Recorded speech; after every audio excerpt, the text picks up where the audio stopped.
Before any kingdom rose in Beleriand, before towers gleamed beneath the starlight or hidden gates sealed themselves from wandering eyes, the land itself existed in quiet majesty. It lay beneath a sky untouched by sun or moon, illuminated only by the cold brilliance of Varda's stars. The world was young then, shaped by the labor of the Valar after the first great battles with Morgoth, and the scars of that early war had already carved deep mysteries into its soil. Rivers wound through the land like silver threads pulled across dark velvet. Mountains stood like ancient guardians, their crowns catching the faint shimmer of starlight. Forests whispered softly in the night air, each leaf a quiet testament to the peace that had settled after ages of turmoil. And across the far western shores, the sea breathed in slow, rhythmic waves, telling ancient stories to the rocks and lonely beaches where only seabirds listened. Beleriand stretched from the great ocean in the west to the wide, empty lands in the east. Its contours had been shaped by the wrath of the powers, yet softened over time by the gentle hands of Yavanna, who coaxed green things to grow where devastation once reigned. Long before the Noldor returned from exile, long before the Sindar shaped their courts and citadels, the land waited in quiet stillness, a canvas ready for the many realms that would one day rise upon it. In the north, the shadows of the distant Iron Mountains loomed far beyond sight. Though Angband lay hidden behind peaks and deep caverns, a faint echo of dread clung to the northern wind. Yet in those early days when Morgoth's power had not fully rekindled, these lands remained mostly untouched, their rivers clear and their hills unscarred. Southward, dense forests spread over wide plains. Their boughs swayed gently, stirred by breezes that carried no hint of fear or sorrow. The tall beeches and oaks of the great woods stood rooted in ancient earth, their roots deep and strong. Beneath their branches, the Sindar wandered in peace, their songs drifting faintly through the night. Melian the Maya watched over them silently from her unseen pathways, her presence a soft whisper in the leaves and flowing streams. Far to the west, the Sea of Beleriand stretched into endless distance. Its vast waters glimmered softly beneath the stars, untouched by the golden and silver radiance of Valinor, which lay far across the horizon. Waves rolled upon the shores of the Falas, gentle at times and fierce at others, carving smooth stones and soft sands. Círdan the shipwright dwelled there in quiet solitude, guiding his people with calm wisdom as they gazed westward toward an unseen shore. In the central lands, broad rivers carved their way through valleys and meadows. The river Sirion flowed with steady grace, fed by countless tributaries and springs. Its waters shimmered like liquid starlight, weaving a path from the northern mountains all the way to the western sea. Around its banks, lush grasses grew, and soft winds brought the fragrance of green things and open air. Many elves found comfort beside Sirion's shores, feeling the pulse of the land in its gentle current. To the south, the mountains rose in rugged formations. The peaks of the arid Luin towered in the east, their slopes steep and quiet. Dwarven folk made their homes within those deep halls, carving tunnels and forges that glowed with hidden fire. Though they did not yet walk often among the elves, their presence was a quiet strength, woven into the foundations of the eastern ranges. The valleys beyond the mountains remained peaceful and green. Waterfalls cascaded down rocky cliffs, their murmurs echoing softly through moss-covered glades. In these hidden places, the Lyquendi, the Green Elves, dwelled in wandering bands, blending with the forests like shadows of leaves. They spoke little and sang softly, their lives shaped by the quiet harmony of nature, rather than by great cities or proud lords. Beleriand was a land of sounds, gentle and ancient. Rustling leaves, flowing rivers, distant waves, and the faint songs of night-dwelling birds. No forge clanged with the sound of steel. No armies marched across its plains. No great firestorm split the sky. It existed in a balance of starlight and shadow, untouched by the tumult that would one day define its history. The stars themselves were companions to the elves who lived beneath them. Their light inspired songs that drifted through the calm night air, weaving memories of Cuiviénen into this new land. The Sindar, who had never seen the two trees of Valinor, loved these stars with a deep, heartfelt loyalty, for they were the first light they had ever known. In the early First Age, before the return of the Noldor, Thingol and Melian walked the forests of Beleriand. The presence of Melian brought a serenity that touched every leaf and blade of grass. The birds sang more sweetly where she passed, and rivers flowed with clearer melody. The land responded to her with subtle grace, as though remembering that a Maya of Lorien walked beneath its trees.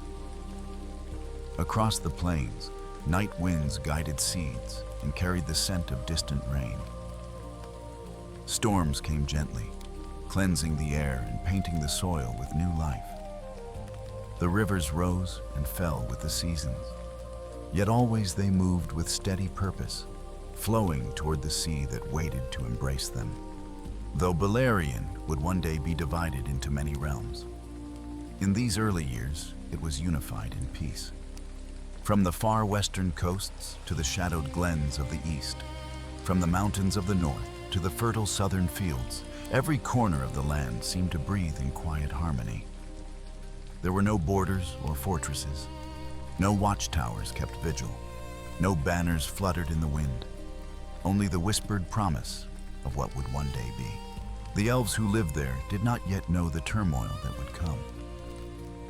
They roamed freely, gathering beneath starlit canopies, crafting simple homes woven with vines and branches. Their voices carried gently across meadows and pools, filled with calm wonder at the world they inhabited. They wandered the shores of the western sea, feeling the cool spray on their faces as waves rolled ashore. They walked the long valleys of the Sirion, following its winding course through fertile lands. In the forests north of the river, deer moved silently among the trees. Owls glided through the branches without sound. Foxes and small creatures wandered the undergrowth, unafraid of shadow or flame. Even the wild places held peace, their paths soft with fallen leaves and moss. There was no dread of Morgoth then, not as it would one day be. His fortress of Angband lay silent, its fires not yet rekindled. Its pits were cold, its tunnels empty. Only the faintest echo of old malice lingered in the earth, a whisper of a darkness waiting to awaken. But for a time, the land was blissful. Beleriand stood as a haven of calm before the storm. It was a world shaped by starlight, nurtured by gentle hands, and blessed by the presence of both elves and the lingering spirit of ancient Valeric labor. Every river, every hill, every forest and coastline waited quietly for the stories that were yet to unfold. For in the years to come, these lands would hold kingdoms of great beauty and great sorrow. They would witness battles that shook the earth and songs that outlived the very mountains. But in the earliest days of the First Age, Beleriand was simply a land breathing in peace, ready to cradle the realms soon to rise upon its soil. In the heart of Beleriand, where ancient forests spread their wide branches toward the stars, a realm of quiet wonder slowly took shape. It was not built of stone or raised with the clamor of tools. It emerged instead from harmony, from the union of spirit and land, and from the quiet guidance of two beings whose presence would forever define the destiny of Middle-earth. This was the kingdom that would one day be called Doriath, the Hidden Land, the enchanted heart of the Sindar. Long before walls or boundaries marked its borders, the central forests of Beleriand were places of deep stillness. Tall beeches rose like pillars of living silver, their smooth trunks gleaming softly beneath the night sky. Oaks, ancient and strong, stood with roots plunging deep into the earth, spreading their wide branches as though shield and refuge in one. The air carried the scent of moss and winding streams. Pools reflected starlight so perfectly that it seemed one could fall upward into the sky simply by stepping into their depth. It was into these forests that Elwë, later known as Thingol, wandered in the early days of the Sindar. He walked with light footsteps, following paths that seemed to open before him of their own accord. Though he was a lord among his people, he walked not with the pride of a king, but with the gentle curiosity of one who saw wonder in every leaf. And it was here, beneath the soft light of the stars, that he encountered Melian. Melian was unlike any who walked the lands of Middle-earth. A Maya of Lorien, her presence carried the peace of long-forgotten gardens and the music of creation itself. When Elwë beheld her standing in a glade filled with quiet light, time settled into silence. No breeze stirred, no bird sang. Even the trees leaned inward as though held by enchantment. The meeting of their eyes bridged the distance between two worlds, and from that moment onward, their fates were bound. For a time beyond counting, they remained together in that enchanted glade. The world moved on around them, but within that circle of stillness, a new thread of destiny was woven. When at last they stepped forth again, the land itself seemed changed by their bond. The forests welcomed them. Rivers sang more clearly, shadows softened. The air held a subtle glow, as though Melian's presence had mingled with the breath of the world. The Sindar rejoiced when they found their long-lost lord. And from that day onward, Elwë walked not as a wandering prince, but as a king whose wisdom was deepened by the presence of Melian beside him. Together, they shaped a realm not through force or command, but through quiet harmony with the land. As years passed, the forests of central Beleriand became the heart of their kingdom. Paths wound beneath tall trees, threading through peaceful clearings and quiet vales. Rivers flowed in gentle secrecy, hidden among roots and overhanging branches. Light fell in soft shafts through the canopy, glowing with silver hues. In the language of the Sindar, these woods came to be known as Eglador, the land of the forsaken elves, those who had remained in Middle-earth when others journeyed to the west. Melian's presence guided every corner of the realm. Where her steps passed, flowers bloomed in colors unseen elsewhere in Beleriand. Healing warmth settled in the air. The hearts of the Sindar grew strong, steady, and full of quiet joy. They built their dwellings in harmony with nature, weaving their lives into the rhythm of the forest rather than imposing themselves upon it. Yet even in these peaceful years, a faint memory of shadow lingered in the north. Melian sensed it first, as a quiet stirring beneath distant mountains. Though Morgoth had not yet moved openly, the land remembered him, and Melian knew that peace would not endure forever. In response, she wove a great enchantment around the central forests. It was not born of fear, but of love. A protection to safeguard her people from the darkness she foresaw. The enchantment emanated from her very being, spreading outward like a soft mist, weaving itself through bough and stone, river and hill. The trees responded, their leaves whispering in a language older than speech.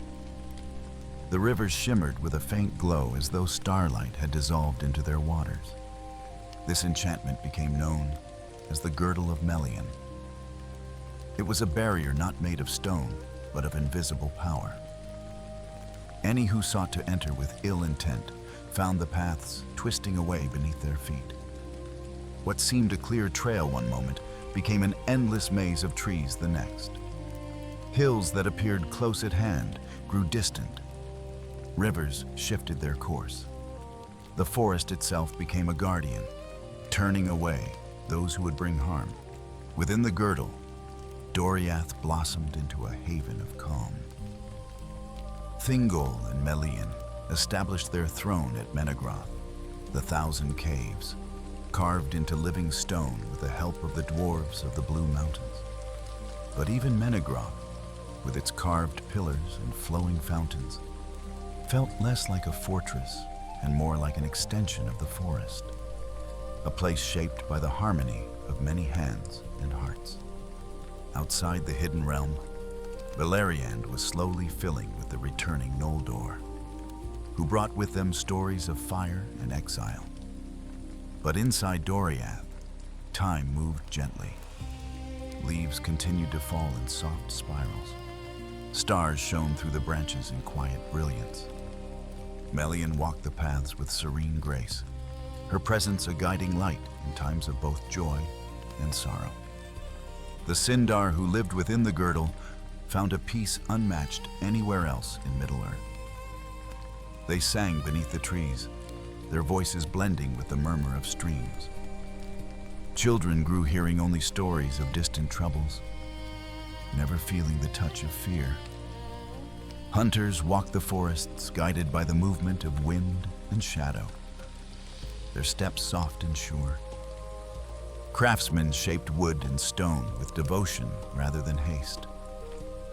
In the southern forests, the rivers gathered in quiet pools where starlight collected like silver dew. Along the eastern borders, the girdles shimmered with soft, unseen radiance. To the west, the great forests breathed in rhythm with the distant sea. Everywhere within Doriath, life moved in harmony with the gentle design of its king and queen. Though no kingdom in Middle-earth would ever remain untouched by sorrow, Doriath stood for many ages as the heart of the elven world, a sanctuary woven of love, destiny, and quiet enchantment. It became a symbol of what peace in Beleriand could be, a reminder of the starlit days before war returned. And as the years passed, the realm shaped by Melian's grace and Thingol's wisdom flourished in calm serenity, waiting patiently for the stories, wonders, and both joys and sorrows that would one day unfold beneath its trees. Far to the north of Beleriand, beyond the rivers and the sprawling forests, a dream began to stir quietly in the heart of a prince. Turgon, son of Fingolfin, carried within him a deep longing that few of the Noldor could fully understand. Even in the earliest days after the return to Middle-earth, when strongholds were still being raised and alliances forged, there was something in Turgon that sought not the vast open lands, but a hidden refuge. Something untouched by shadow, sheltered from the storms of war that he knew would one day sweep across the world. This longing, soft and persistent, grew stronger with each passing year. And though Turgon did not yet understand its meaning, a distant power did. Ulmo, Lord of Waters, who alone among the Valar continued to walk the lands of Middle-earth, perceived the shape of Turgon's destiny long before the prince himself. Beneath the deep currents of the sea, Ulmo listened to the music that still echoed faintly from the creation of Arda. In those ancient chords, he heard a whisper of things yet to come. A vision of a hidden city shining with starlight, untouched by the shadow of Morgoth. One night, when the moon had only recently taken its place in the sky and its soft glow shimmered across the waters of Nevrast, Ulmo rose from the sea. Waves parted around him, and the wind fell silent. In the quiet of that moment, Turgon stood alone on the shore, gazing westward. He felt the presence before he saw it, a sense of ancient power stirring the air. Ulmo spoke to him then, not with words formed in the tongue of elves, but with a resonance that stirred deep within his spirit. Images unfolded in Turgon's mind as though rising from a deep and shimmering pool. He saw a hidden valley encircled by mountains. He saw a place of white towers gleaming beneath new stars. He saw a city alive with peace, untouched by sorrow, defended by secrecy rather than swords. And he understood, though dimly, that he was meant to find this place. Turgon carried this vision within him in the years that followed. He journeyed far across Beleriand, exploring valleys and mountains in search of the land revealed to him. For a time, he settled in Neverest, near the sea, where the air carried a calming salt scent and the slow breath of waves soothed his restless spirit.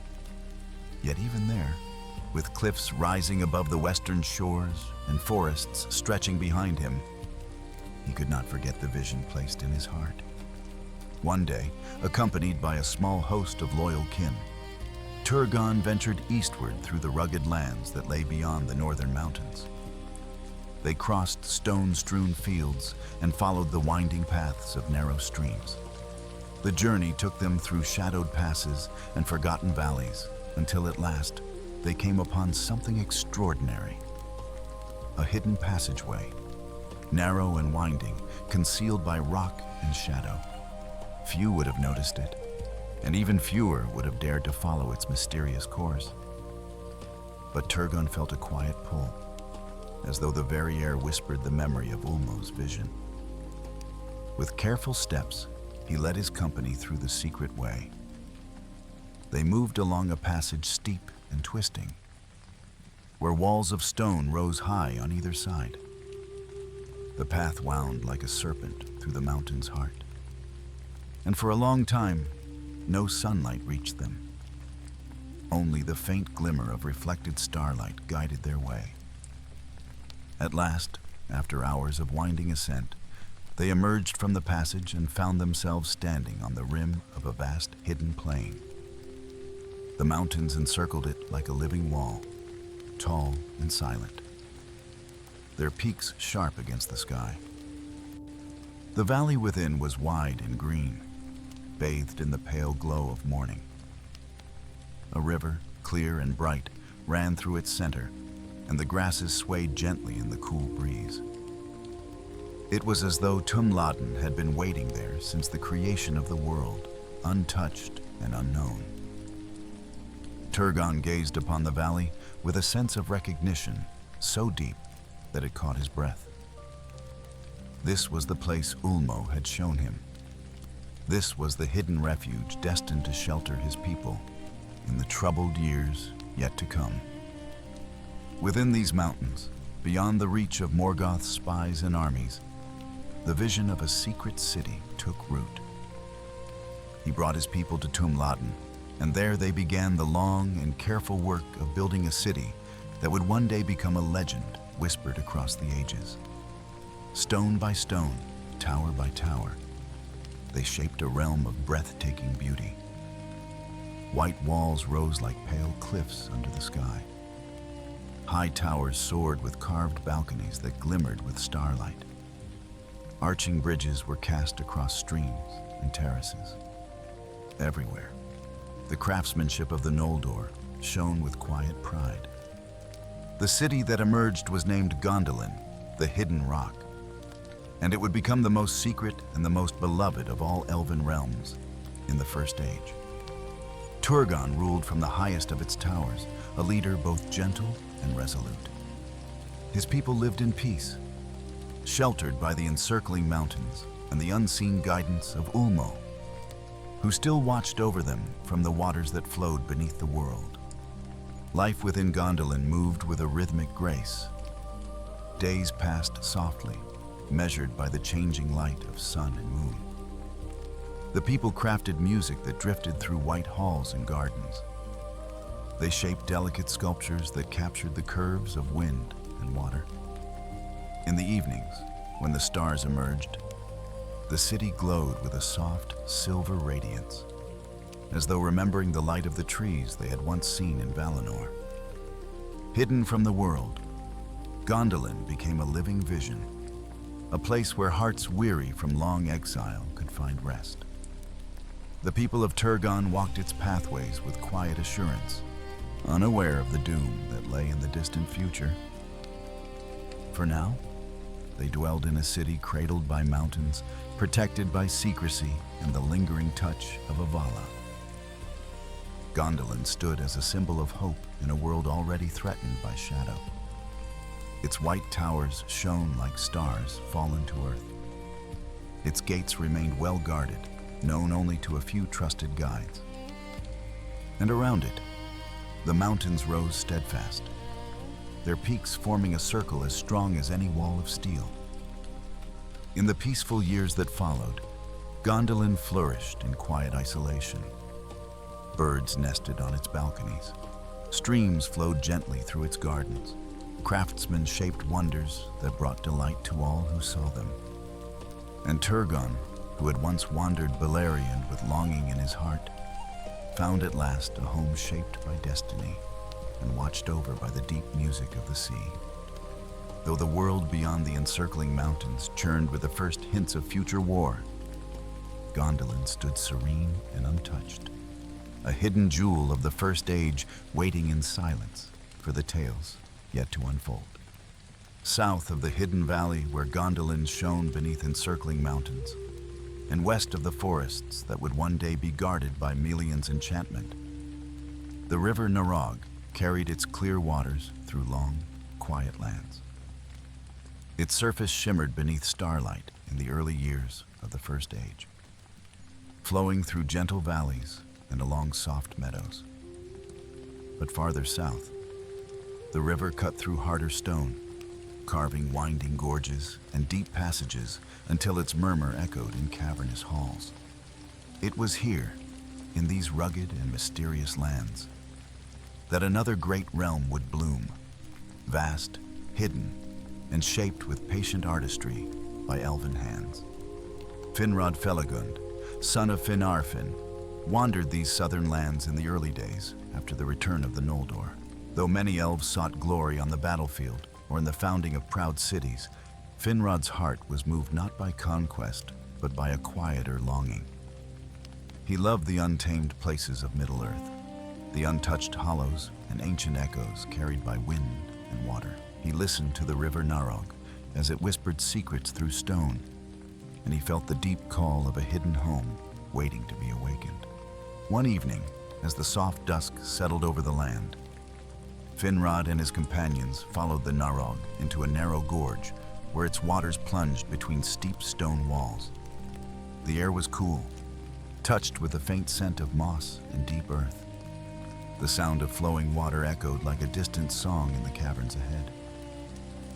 As they ventured deeper, they discovered a series of natural tunnels that wound into a vast network of stone chambers. The air within was still and ancient, as though untouched since the shaping of Arda. Finrod paused in the dim light, feeling the place stir something within him. The deep halls resonated with a sense of timelessness, welcoming him with a presence that seemed to speak in silence.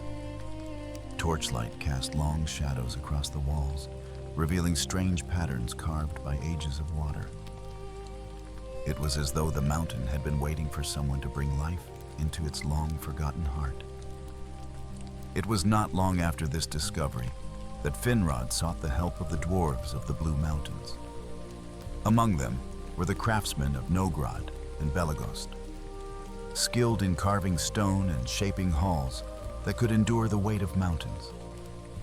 The dwarves welcomed him with respect, for unlike some of the Noldor, Finrod carried no pride or disdain in his voice. He spoke with courtesy and listened with genuine interest. In time, they grew to admire him greatly, calling him Felak Gundu, the hewer of caves, a name that would echo his legacy forever. With their help, Finrod began to shape the caverns into a city unlike any in Beleriand.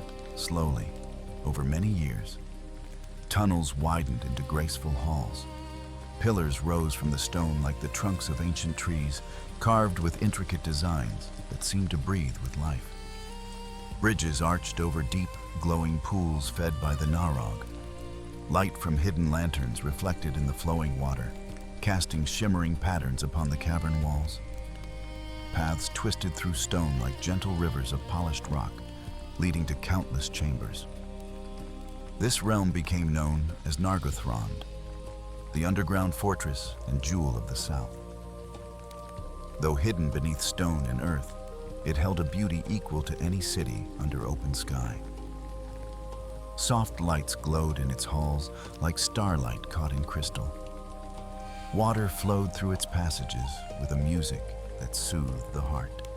The warmth of the dwarven craft mingled with the elegance of elven design, creating a place of peaceful refuge far from the reach of Morgoth. Finrod ruled in quiet wisdom. His presence brought comfort to all who dwelled in Nargothrond. He held no desire for domination or greatness. Instead, he sought only to protect his people and to nurture peace in the lands entrusted to him. His laughter echoed in the halls like a melody woven into the very stone. His voice held kindness, and his eyes carried the calm light of one who valued harmony over pride. The people of Nargothrond soon grew into a vibrant community. Traders from Doriath brought fine gems and woven fabrics. Messengers from the western coasts carried news of the sea. Hunters traveled far and returned with tales of hidden valleys and wild forests. Music drifted through the cavern halls during feasts, and soft elven voices sang songs that mingled with the sounds of flowing water. It became a realm where life unfolded in gentle rhythms, sheltered from the harshness of the world outside. Above ground, the river Narog wound through quiet fields and soft forests. Deer grazed along its banks, and night birds perched in branches, watching the moonlight ripple upon the water. Travelers passing by sensed a mysterious calm in the land, though few suspected the grandeur hidden beneath their feet. The entrances to Nargothrond were shielded with care, known only to those whom Finrod trusted. The surrounding hills hid paths and tunnels that led deep into the heart of the fortress, guarded by natural stone and the skillful hands of the Noldor. As years unfolded, Nargothrond became one of the greatest strongholds of the Eldar. Its position along the Narog allowed its people to travel swiftly north or south, and its hidden nature ensured that no army could easily find or breach it. Finrod's wisdom shaped its policies, and his openness brought peace between elves and dwarves, a bond rarely seen in later ages. Though the shadow in the north grew stronger with every passing year, the people of Nargothrond continued to live in a quiet balance. They trained warriors for the battles they knew would one day come, but they also nurtured gardens within the cavern's light, tended to music and lore, and built a life that blended serenity with readiness. Finrod often walked alone along the hidden terraces carved into the rock, listening to the deep pulse of the earth. He could feel the changing tides of destiny approaching, though he did not yet know how deeply he himself would be woven into them. But for now, Nargothrond rested in peace, its deep halls echoing with soft voices and the gentle rush of water. It stood as a sanctuary beneath the hills, a place where the beauty of Middle-earth was preserved in stone and river, shielded from the distant thunder of war. And though its peace would not last forever, in those early days it shone as brightly as any kingdom under the open sky, a testament to the quiet strength of Finrod Felagund and the deep harmony that shaped its creation. North of the wide river Sirion and west of the long line of mountains that divided Beleriand, the land changed in character. The air grew sharper, the winds colder, and the light carried a clearer, more distant quality.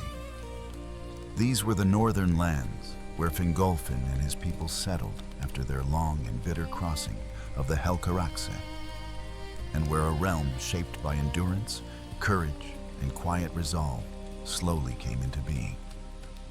Hithlum lay beneath tall mountains and beside the great lake Mithrim, whose waters reflected the gray sky in smooth, rippling patterns.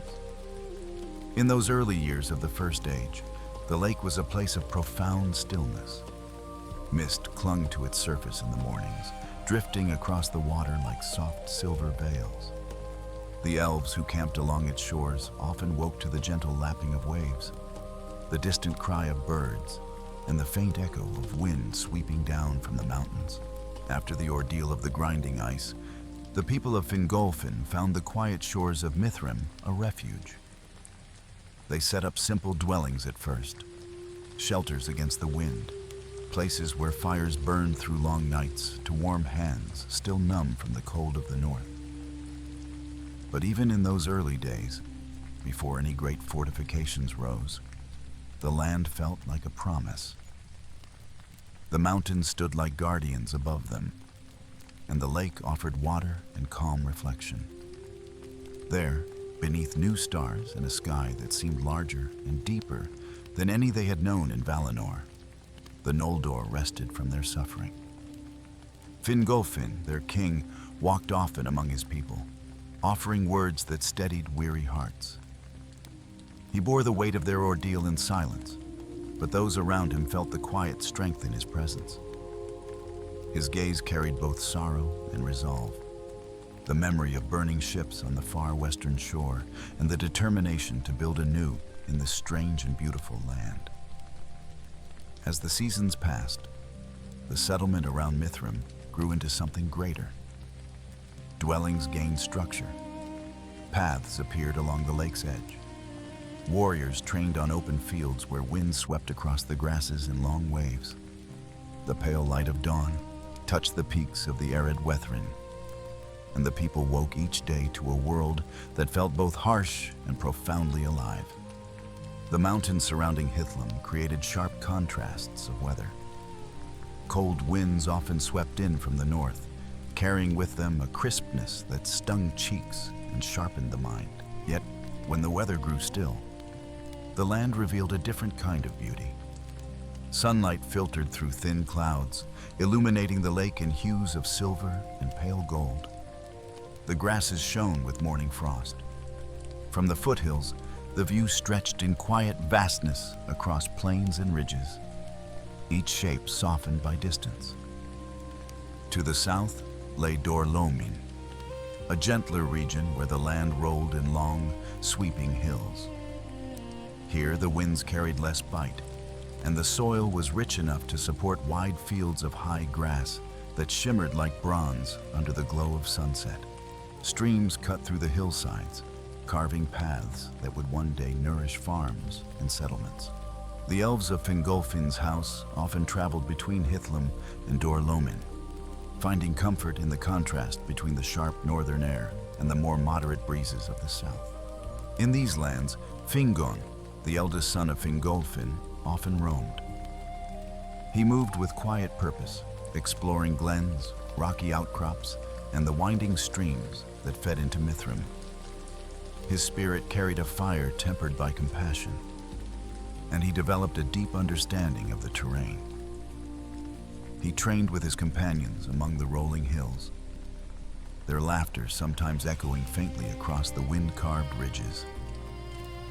In the early evenings, he returned to the lakeshore where the light softened and reflected in long bands across the surface of the water. Another prince, Turgon, who had already begun to dream of his hidden city, often walked beside his father along the stonier paths that led toward the mountains. He spoke little, lost in thought, but his calm presence lent quiet dignity to the growing realm. Even after he later vanished into the hidden valley of Tumladen, the early years he spent in Hithlum left a lasting memory upon the land. The people of Fingolfin lived with awareness of the shadow in the distant north. Though in those early days, Morgoth had not yet fully moved against them. The Iron Mountains stood far across the plains, their dark shapes barely perceptible through the haze of distance. At night, a faint red glow sometimes flickered at their farthest edge, as though the world itself remembered old fires. But the shadow did not yet stir openly, and the Noldor used this time to strengthen themselves, build alliances, and settle their homes. Life in Hithlum unfolded with gentle predictability. Mornings began with the sound of wind rippling across the lake. Warriors practiced with their blades at the water's edge, the soft thuds of their steps mixing with the rustling of grass. Children played along the shallow shores, chasing the glimmer of fish through clear water. By midday, the sky often shone a clean, pale blue, and the mountains cast long, cool shadows across the valley. In the evenings, fires crackled softly along the lake, their warm glow reflecting on calm water as songs drifted through the crisp air. Dor Lomin to the south became a place of rest for travelers from other elven realms. Messengers from Doriath sometimes passed through its rolling hills, bringing news beneath the quiet sway of tall grasses. In time, the land would welcome new people, the Adain, the race of men, and Dor Lomin would form the heart of their earliest homes. But for now, it belonged entirely to the Elves, and their presence gave it a sense of calm order. The people of Hithlum developed a particular resilience. They were tempered by the cold winds and by the memory of the terrible journey that had brought them there. Their eyes were sharp, their movements sure. They built watch posts on high ridges where scouts could observe the distant plains leading toward Angband. Yet even these vigilant moments held a kind of serenity, for the land itself offered balance, harsh in climate, soft in beauty. At night, the stars over Hithlum shone with piercing clarity. The sky above Mithrim seemed wider, its depths more profound than in the crowded regions of the south. The elves often gathered by the water, looking upward and remembering the starlit years before sun and moon had risen. Their voices blended with the sound of shifting reeds, forming soft harmonies that drifted out across the surface of the lake. Despite the looming presence of the Iron Mountains, the early years in Hithlum were marked by a quiet, steadfast peace. The people grew strong, their hearts calmer than they had been since the darkening of Valinor. The bitter memories of burning ships and frozen seas began to soften, replaced by the rhythm of wind and water, mountain and plain.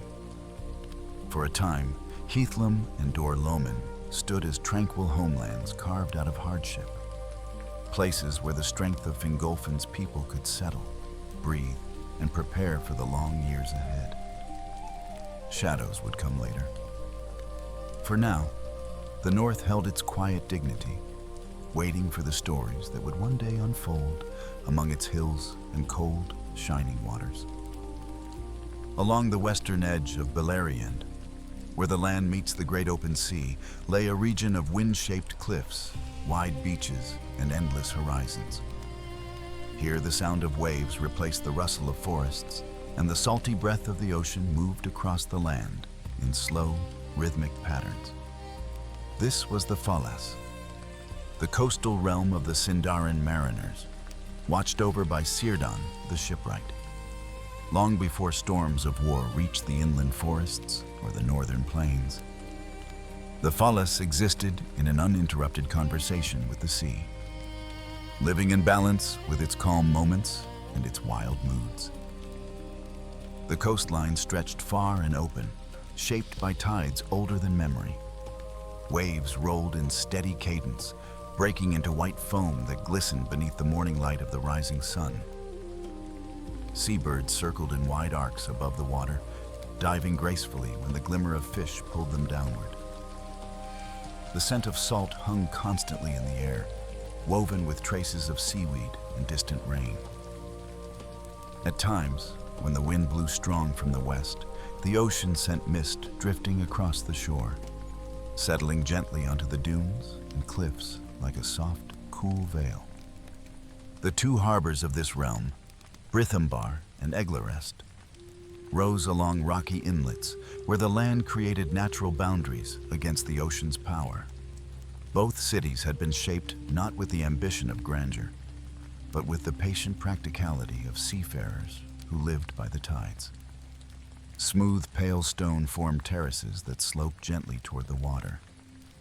Wooden piers stretched out into the waves, creaking softly as the tide carried ships back and forth.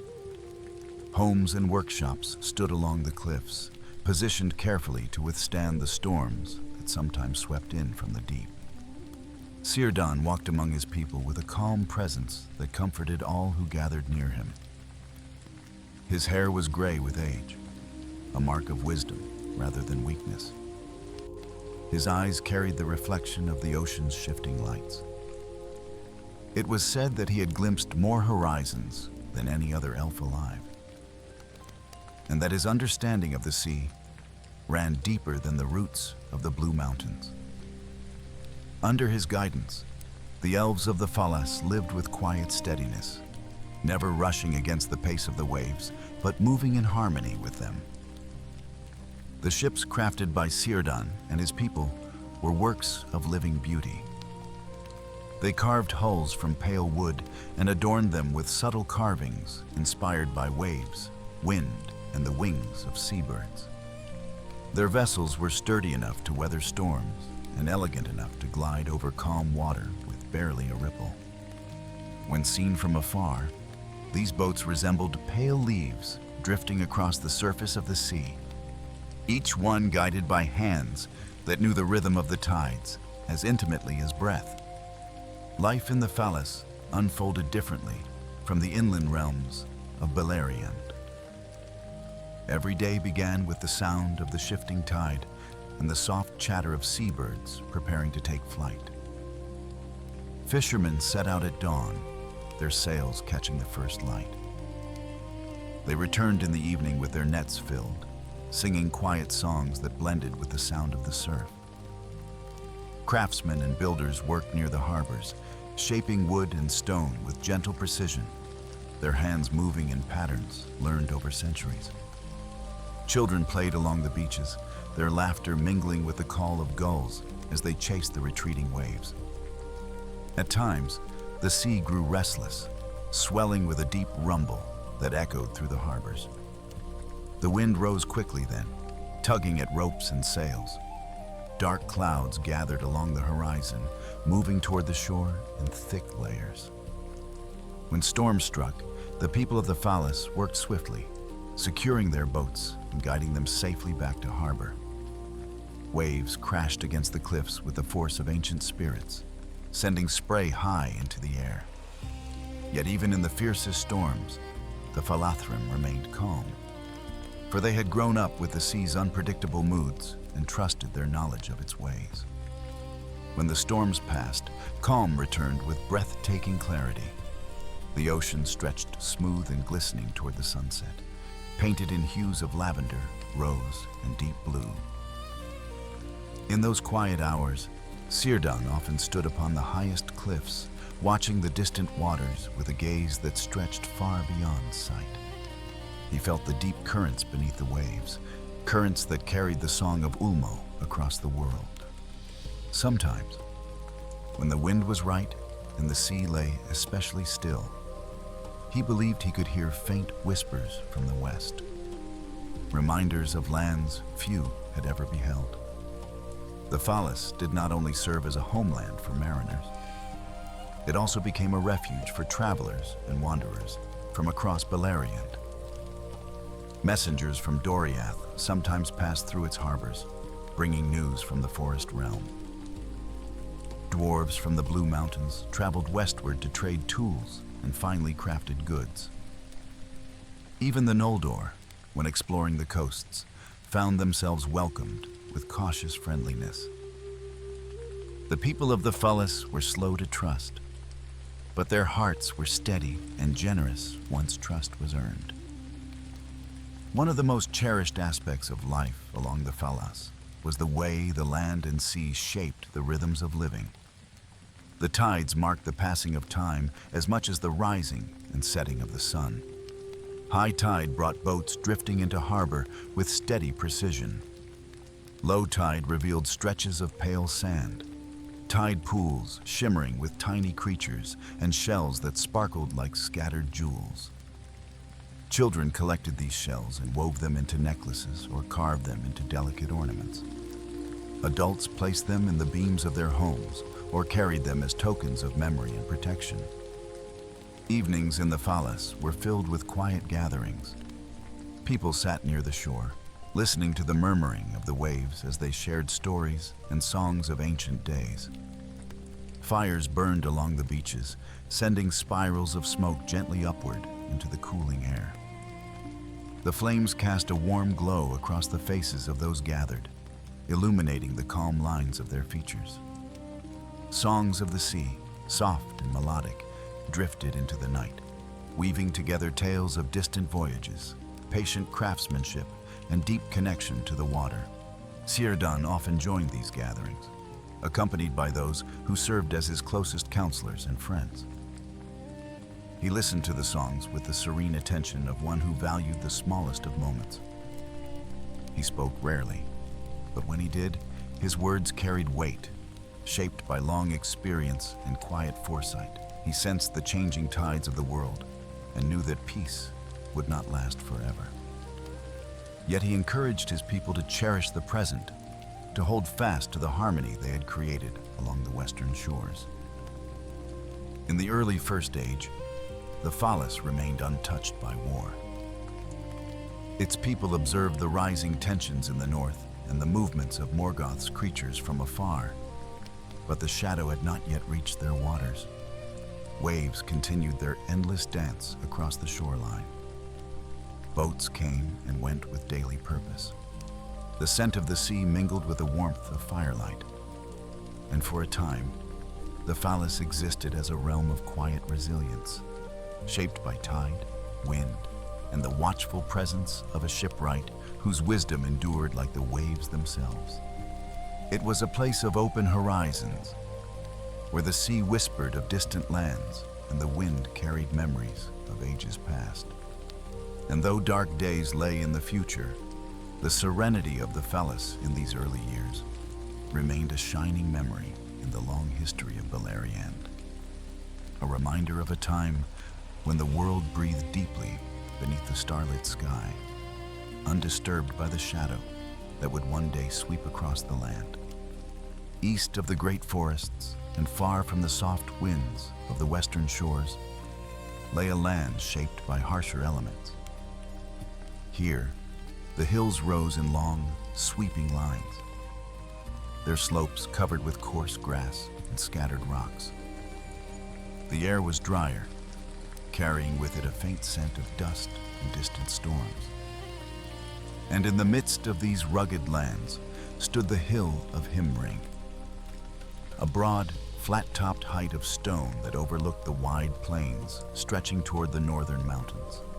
It was upon this hill that Maedhros, eldest son of Feanor, established his watch, creating a realm that would become the bulwark of all Beleriand's eastern defenses. The land around Himring did not possess the soft beauty of the forests of Doriath or the hidden valley of Tumladen. Its appeal lay instead in its quiet strength. The wind swept across the slopes with a steady, unbroken rhythm. The sky appeared larger here, stretching like an endless canvas of pale blue or deep starlight. At night, the constellations burned with an intensity that felt almost close enough to touch, their reflections shimmering faintly in small, hidden pools scattered across the plains. The silence carried a certain clarity, a calm resoluteness that matched the spirit of those who chose to dwell there. Maedhros came to Himring after long trials, carrying wounds both physical and unseen. He had once been captured by Morgoth and tormented upon the heights of Thangorodrim. His rescue by Fingon, carried out with courage and unshakable loyalty, had restored his life but not erased the memory of suffering. He returned to the world changed, tempered like steel and fire. The stronghold he built on Himring reflected that transformation. It stood not as a monument to pride, but as a place of vigilance, shaped by the determination to guard others from the darkness he had endured. The fortress rose from the stone of the hill itself, its walls blending seamlessly with the natural rock. Simple pathways wound upward, carved carefully so as not to disturb the land more than necessary. From the highest point, Maedhros could see far across the plains to the north, where the dark peaks of the Iron Mountains loomed like distant shadows. To the east lay rolling lands that stretched toward the river Beleriand. To the west, the slopes descended gently toward the forests of Maglor's people. Maglor, Maedhros' brother, took up the lands beside him. His realm lay along the shores of the river Beleriand, where the water ran clear and swift. Maglor's Gap, the broad opening between the northern highlands and the Blue Mountains, became the crucial passage through which enemies might attempt to enter Beleriand. It was a vulnerable place, open and wide. But under the watch of Maedhros and Maglor, it stood firm. The brothers coordinated their defenses with quiet understanding, their vigilance forming a lasting bond that endured even the heavy burden of their shared oath. Life in these eastern lands carried a different rhythm from the rest of Beleriand. Days began early, with sunlight brushing the rough grasses in golden streaks. Warriors trained with quiet discipline on the open fields, their movements steady and purposeful. Scouts traveled far along the borderlands, studying the lands beyond with keen senses sharpened by the knowledge of what threats lay to the north. In the evenings, fires flickered within the fortress walls, casting warm light across the stone. Voices rose softly in song or in measured conversation, echoing across the quiet slopes. Despite the ever-present knowledge of danger, the realm around Himring was not devoid of beauty. Spring brought patches of wildflowers that spread in clusters of soft color across the plains. Small, swift streams flowed from the foothills, trickling down through narrow channels carved by time. Herds of deer sometimes wandered through the open glens, lifting their heads to listen when the wind shifted from the north. And on clear nights, when the moon was full, the land glowed with a pale, silver tranquility that softened even the harshest contours of the hills. Maedhros often stood upon the highest rampart of Himring in those hours, when the world seemed suspended between night and dawn. His gaze would drift toward the north, toward the mountains that crowned Angband.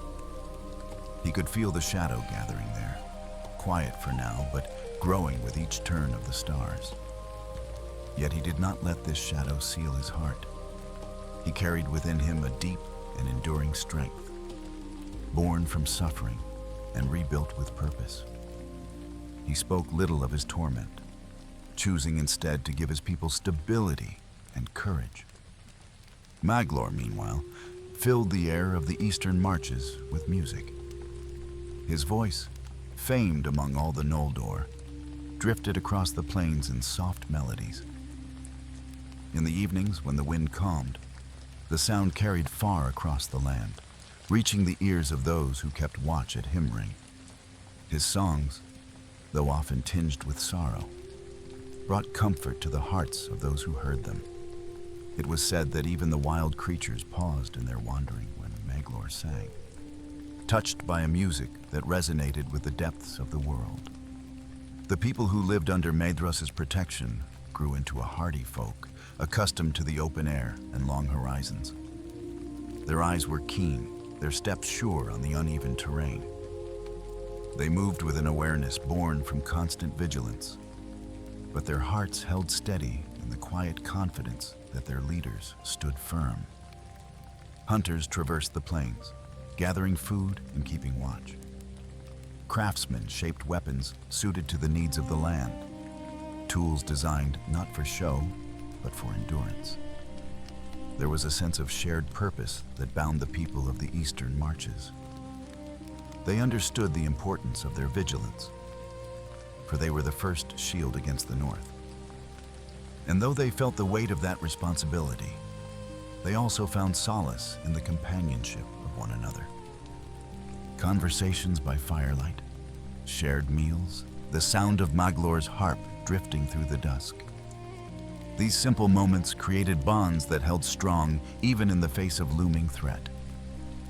The land itself played a part in shaping the spirit of those who lived there. Its openness taught resilience.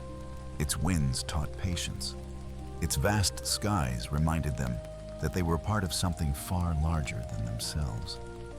Even the distant shadow of Angband, though a constant reminder of danger, reinforced their determination to stand firm.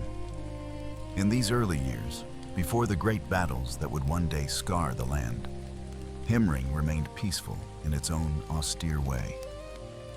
The watch was constant, the wind unending, the landscape rugged and quiet. But in that stillness, a quiet strength took root, one that would serve Beleriand well in the troubled days ahead. For now, the eastern marches held their calm. Maedhros stood upon his hill, vigilant and steady. Maglor's songs drifted across the plains like threads of soft light. And Himring rose like a solitary beacon beneath the vast sky. A place shaped not by pride or ambition, but by determination, resilience, and the quiet promise of endurance. East of the great forest of Region and south of the broad heights that guarded the eastern marches lay a realm unlike any other in Beleriand. It was a land shaped not by stone fortresses or towering trees, but by water, soft, flowing, ever-changing water that gave its name and character to everything within its borders. This was Ossiriand, the land of 7 rivers, a place where peace lingered so deeply in the earth that even the winds seemed to move with gentler purpose. The land itself spread as a long, quiet valley running north to south, bordered to the west by the highlands of Dorthonion, and to the east by the Blue Mountains. From those mountains sprang countless streams, each one beginning as a slender ribbon of clear water, trickling through rocky clefts before widening into smooth, bright rivers. These rivers wandered through Ossiriand like 7 silver paths laid upon a carpet of deep green. The Gelion, largest of them all, gathered the waters of its sisters and carried them southward in slow, graceful curves. In the early days of the First Age, before shadow or strife reached this peaceful land, Ossiriand remained untouched and quiet. Light filtered through its open glades with soft radiance. Grasses swayed gently in breezes that carried the scent of water and distant pine. At night, the stars reflected in every river, creating the illusion of entire constellations stretched across the ground. And in the hush of dawn, when the mist drifted low upon the valley, the world seemed almost to float between earth and sky. It was in this serene land that the Lyquendi, the Green Elves, made their home. They were descended from the Nandor, who had once begun the great journey westward, but had turned aside, drawn by the call of the forests and the riverlands. Unlike the Noldor with their shining cities, or the Sindar with their woodland courts, the Green Elves lived in harmony with the land itself, shaping no great halls and leaving no marks upon the earth. Their homes were woven seamlessly into the landscape, hidden glades beneath willow boughs, sheltered alcoves beside gentle streams, and quiet hollows beneath the roots of ancient trees. Their presence was barely perceptible to travelers who passed through. For the Green Elves moved with the stillness of falling leaves and spoke in voices softened by the whisper of water. They wore hues that blended with moss, bark, and river reeds. Even their songs seemed part of the landscape, rising like breath from the earth. To hear one of their melodies was to feel the rivers themselves singing. Soft, wandering tunes filled with quiet longing and deep contentment. Life in Ossiriand followed the rhythm of the rivers more than the passage of days. Mornings were spent gathering along the banks, washing away the cool remnants of night beneath crystal ripples. Children played in shallow pools, their laughter echoing softly against the stones. Adults tended to simple crafts, shaping musical instruments from reeds, weaving light garments from fibers softened in flowing water, and carving small tokens from smooth driftwood carried by the Gelion. When afternoon sun warmed the valley, the green elves wandered through the open meadows, gathering herbs and wildflowers. They knew every plant that grew along the 7 rivers, and their knowledge of healing roots and gentle remedies rivaled even the lore of Doriath.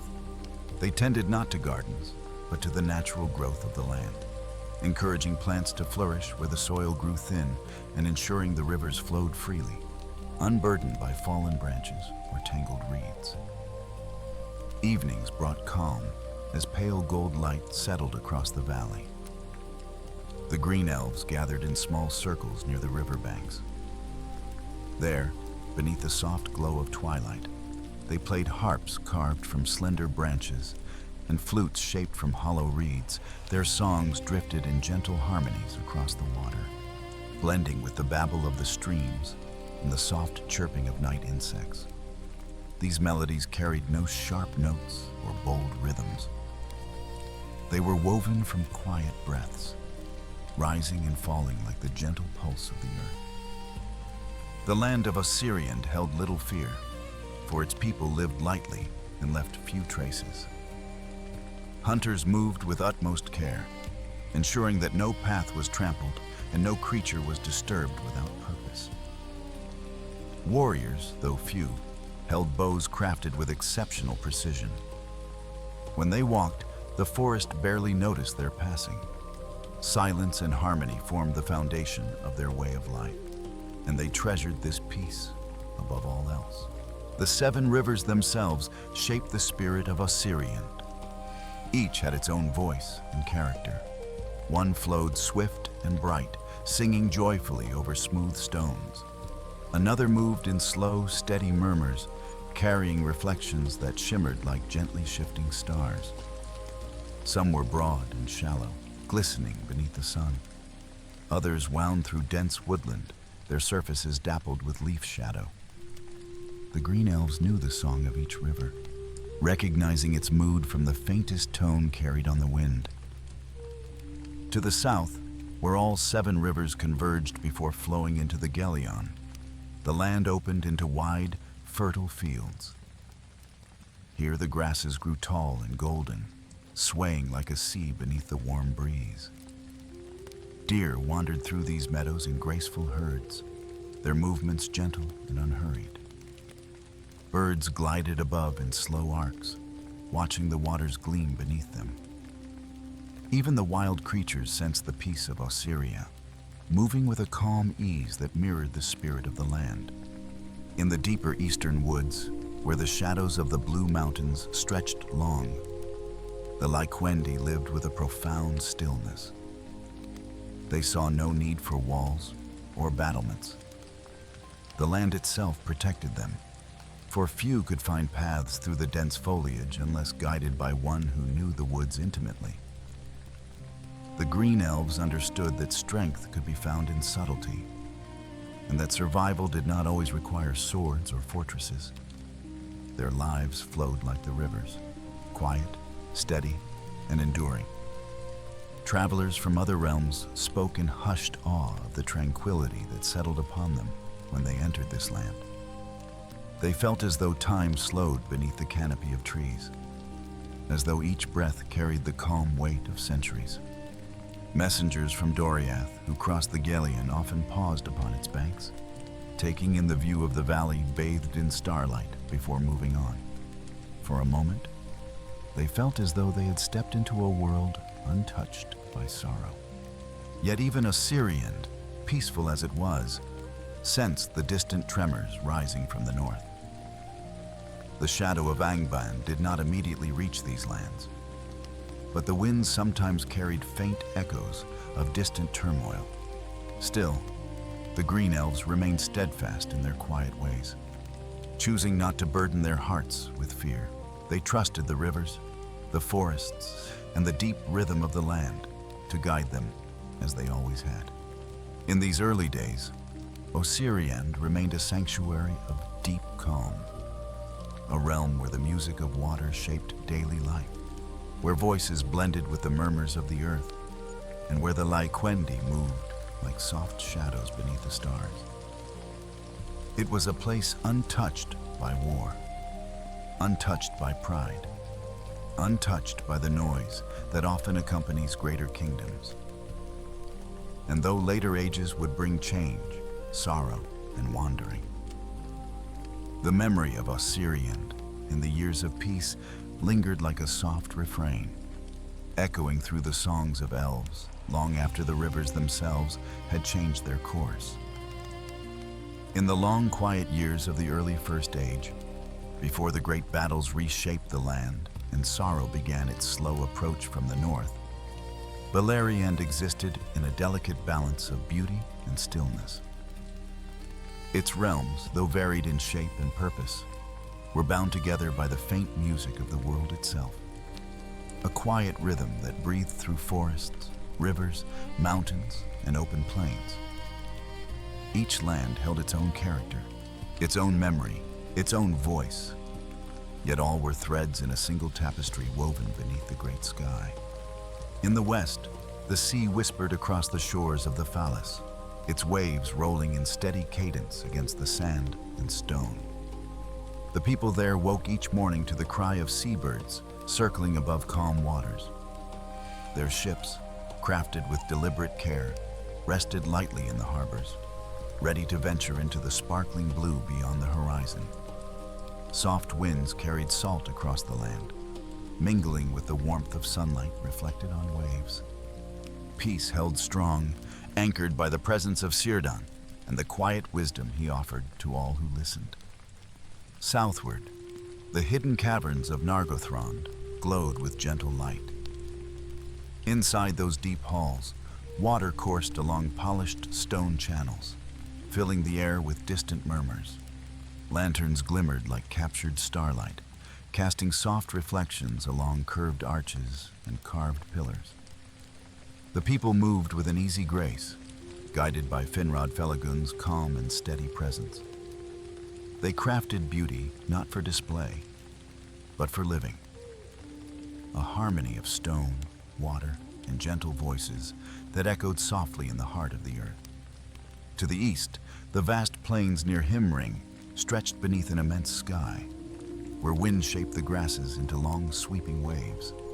The land carried a sense of resilience, shaped by the watchful presence of Maedhros and the steadfast vigilance required in those borderlands.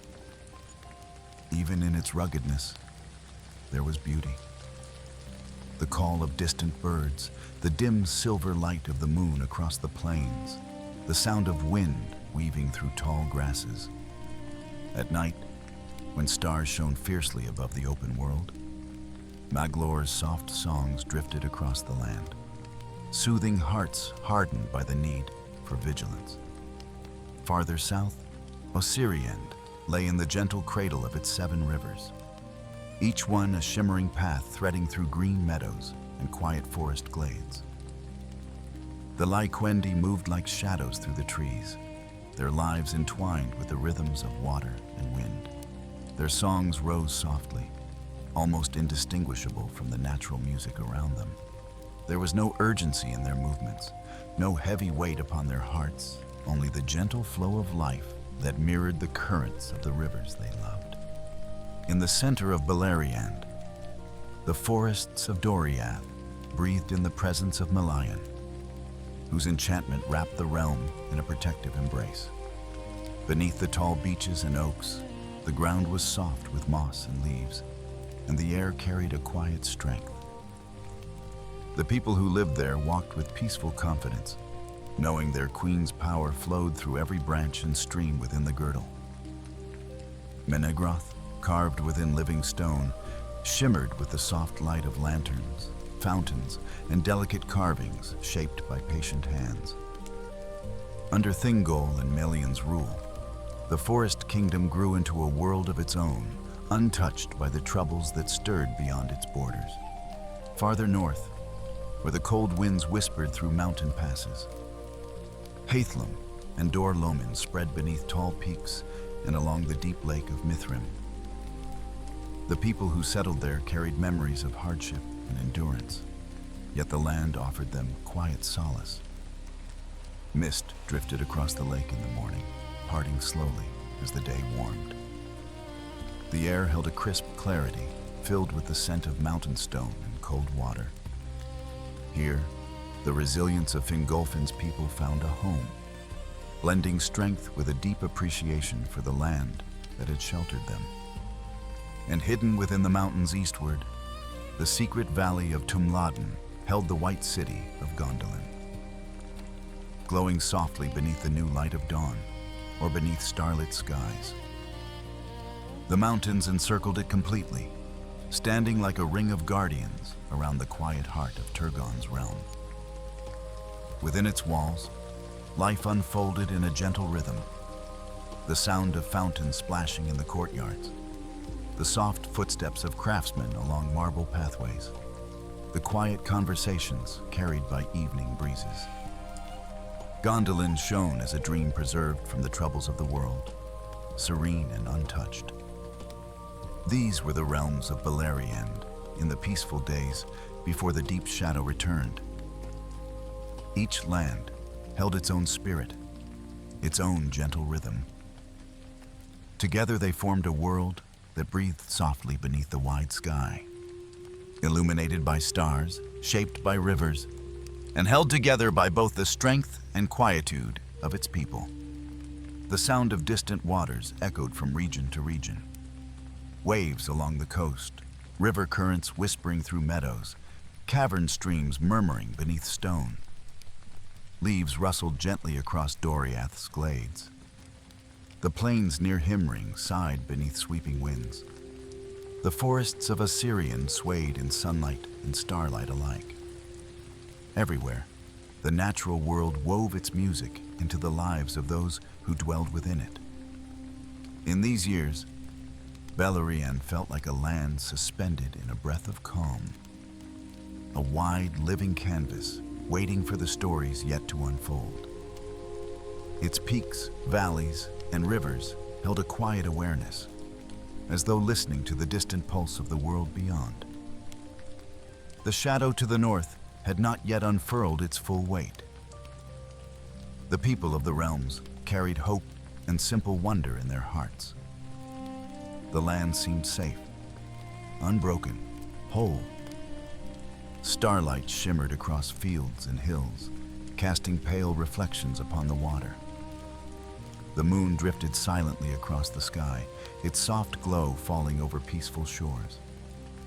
And when the sun rose, warming the forests and plains, its rays painted the world with a calm, golden embrace. In this tranquility, even the smallest moments held meaning. The call of a bird echoing above a still river, the gentle movement of boats along the Falas, the soft laughter of elven children beneath the beaches of Doriath, the tread of hunters moving silently across the slopes of Himring. Every realm had its life, its breath, its softness, and all of it existed in a fragile balance, precious and serene. As night fell over the land, stars appeared one by one, forming a shimmering tapestry above. Their light touched the waters, the trees, the mountains, and the hidden valleys. Shadows softened, winds quieted, fires burned gently in hearths and camps, tiny points of warmth beneath the vast expanse of sky. In that peaceful darkness, Beleriand rested. And the listener may rest with it now. The realms of that ancient land settle into deep calm. Waves roll with measured breath along distant shores. Rivers glide softly through darkened meadows. Forest branches sway in slow, sleepy arcs. The wind moves quietly across plains, carrying with it the scent of earth and water. Lights fade in the hidden halls beneath the hills. Stars shine with patient peace. Beleriand drifts into stillness, waiting for another dawn, another story, another night beneath the gentle watch of moon and starlight. For now, the land slumbers, held in the soft embrace of ancient calm. Let the world of Middle-earth rest. Let the rivers quiet. Let the stars steady their glow. And let yourself drift deeper into peaceful sleep, cradled in the serene breath of this ancient land.